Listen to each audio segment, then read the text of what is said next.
Hello friends, uridine monophosphate पाया जाता है।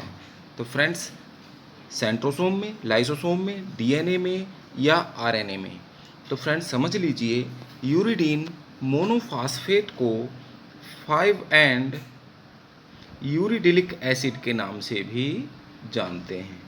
इसको 5 एंड यूरिडिलिक एसिड भी कहते हैं।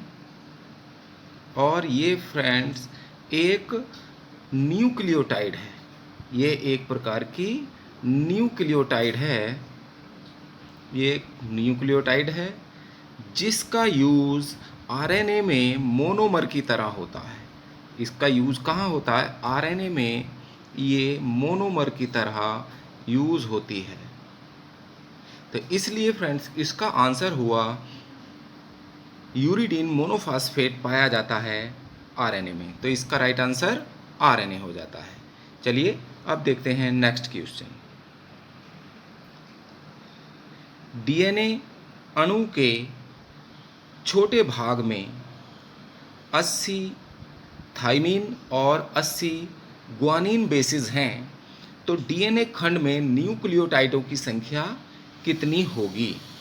160, 320, 640 या 40? तो फ्रेंड्स आप समझ लीजिए, थाइमीन अकेला नहीं होगा, थाइमीन के साथ एडेनिन जुड़ा होगा डबल बॉन्ड के साथ। ऐसे ही फ्रेंड्स, तो थाइमीन कितना है? थाइमीन की संख्या हो गई यहाँ पर 80, तो 80 ही एडेनिन हो जाएंगे। ऐसे ही ग्वानिन बेसिस 80 हैं और ग्वानिन साइटोसिन के साथ जुड़ा होता है और ट्रिपल बॉन्ड द्वारा जुड़ा रहता है, और इसकी संख्या कितनी है? 80, और साइटोसिन की भी 80 हो जाएगी। तो फ्रेंड्स टोटल कितना हो गया? अगर हम देखेंगे तो 80 थाइमीन है, 80 ग्वानिन है, तो एडेनिन और साइटोसिन भी 80-80 होंगे, अकेले नहीं। तो इसलिए इनकी संख्या टोटल कितनी हो जाएगी? न्यूक्लियोटाइड में कुल संख्या हो जाएगी 320। तो यहाँ इसका आंसर हो जाएगा 320। चलिए अब देखते हैं नेक्स्ट क्वेश्चन।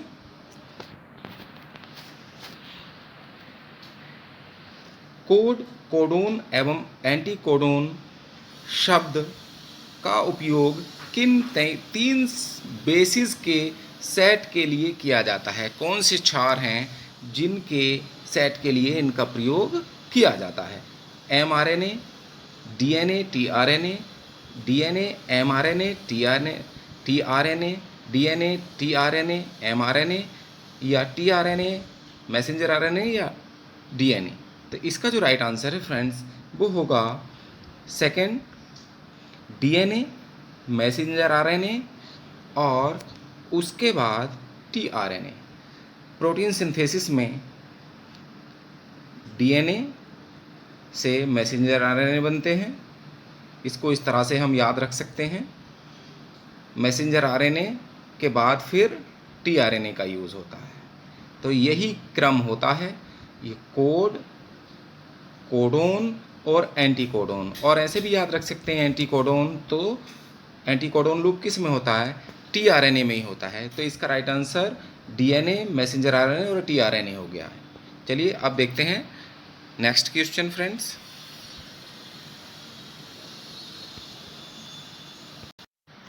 कैंसर जनित कोशिकाओं को किस कारण विकिरणों द्वारा आसानी से नष्ट किया जा सकता है?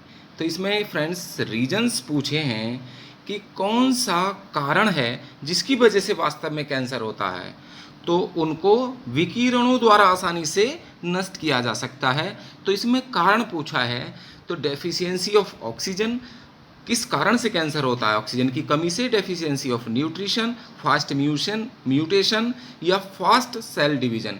तो फ्रेंड्स फास्ट सेल डिवीजन को ही तो कैंसर कहा जाता है। तो राइट आंसर तो यही हो गया। कैंसर क्या है? Unlimited growth of cells. किसी भी स्थान की कोशिकाओं में अनलिमिटेड ग्रोथ हो जाती है तो उसी को हम कैंसर कहते हैं, अर्थात फास्ट सेल डिवीजन को ही इसका कारण होता है। तो इसका राइट आंसर हो गया फास्ट सेल डिवीजन। चलिए अब नेक्स्ट क्वेश्चन देखते हैं। लैक ओपेरान में लैक का अर्थ होता है।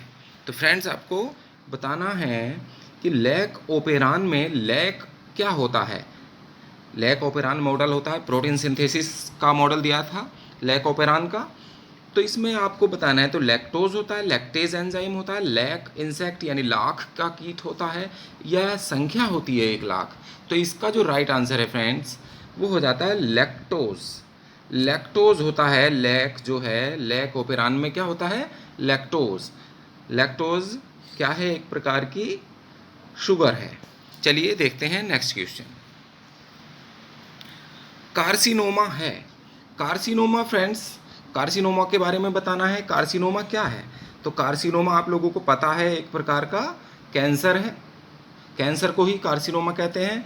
तो ये कौन सा है, कौन सा ट्यूमर कहलाता है, malignant tumour of connective tissue यानी कि संयोजी ऊतक का दुर्दम tumour, malignant tumour of skin and mucous membrane या स्किन का दुर्दम ट्यूमर है, या मैलिग्नेंट ट्यूमर ऑफ कोलोन है, या कोलोन का दुर्दम ट्यूमर है, या इनमें से कोई नहीं। तो फ्रेंड्स इसका जो राइट आंसर है वो है सेकंड, यानी कि मैलिग्नेंट ट्यूमर ऑफ स्किन और म्यूकस मेम्ब्रेन, यानी म्यूकस मेम्ब्रेन और मैलिग्नेंट स्किन का जो मैलिग्नेंट ट्यूमर है उसको कार्सिनोमा कहते हैं। चलिए अब देखते हैं नेक्स्ट क्वेश्चन। निम्नलिखित में से कौन सा लक्षण टीआरएनए के लिए लागू नहीं होता। तो इनमें से कौन सा लक्षण ट्रांसफर आरएनए यानी स्थानांतरण आरएनए के लिए लागू नहीं होता। पहला है स्मॉलेस्ट ऑफ ऑल आरएनए। ये आरएनए में जितने भी प्रकार के आरएनए हैं उनमें सबसे छोटा होता है। ये अमीनो एसिड के लिए एडेप्टर की तरह कार्य करता है। ये क्लोवर लीफ जैसी संरचना है या लार्जेस्ट है ये सभी आरएनए में।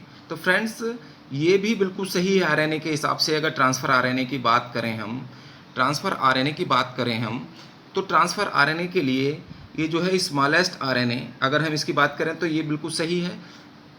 टीआरएनए सबसे स्मॉलेस्ट होता है, ये अमीनो एसिड के लिए एडेप्टर की तरह काम करता है, ये भी सही है। क्लोवर लीफ जैसी संरचना है, ये भी सही है। लार्जेस्ट होता है ये सभी आरएनए में, यही बात गलत है। तो यहाँ सेवेंथ का जो आंसर है वो हो जाएगा फोर्थ। चलिए अब देखते हैं नेक्स्ट क्वेश्चन।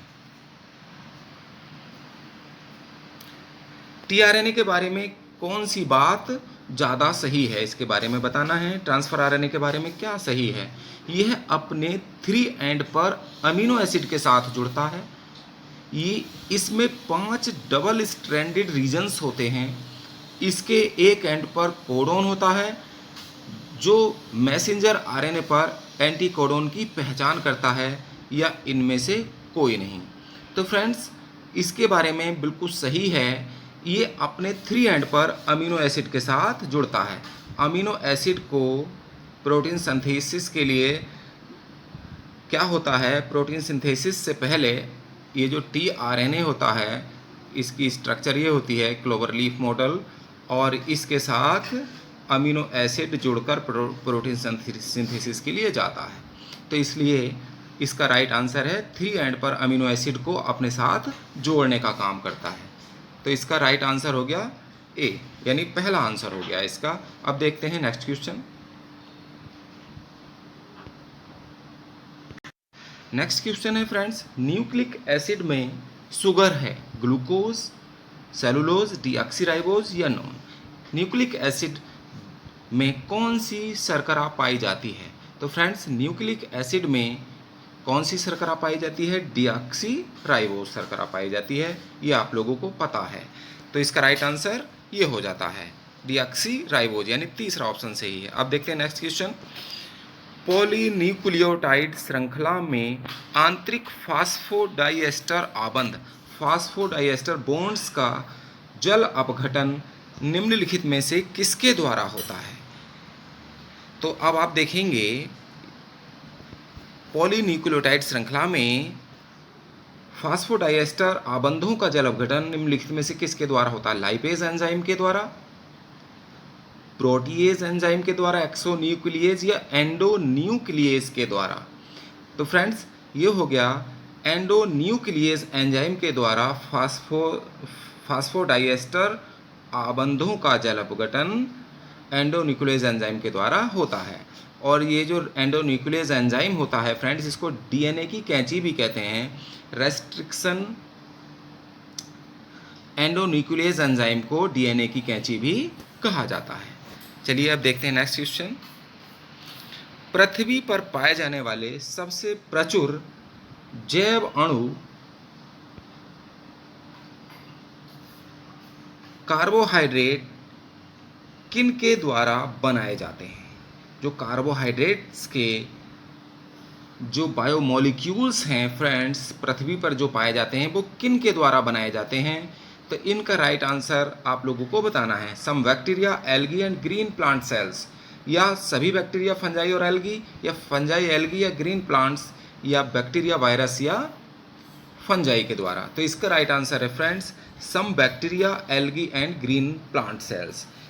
कुछ बैक्टीरिया और सभी एल्गी और ग्रीन प्लांट सेल्स क्या करते हैं? कार्बोहाइड्रेट्स के बायोमोलिक्यूल्स का निर्माण करते हैं जो पृथ्वी पर प्रचुर मात्रा में पाए जाते हैं। चलिए फ्रेंड्स, आज के प्रश्न यहीं समाप्त होते हैं। अगले वीडियो में शीघ्र मिलते हैं। आपका बहुत बहुत धन्यवाद वीडियो देखने के लिए।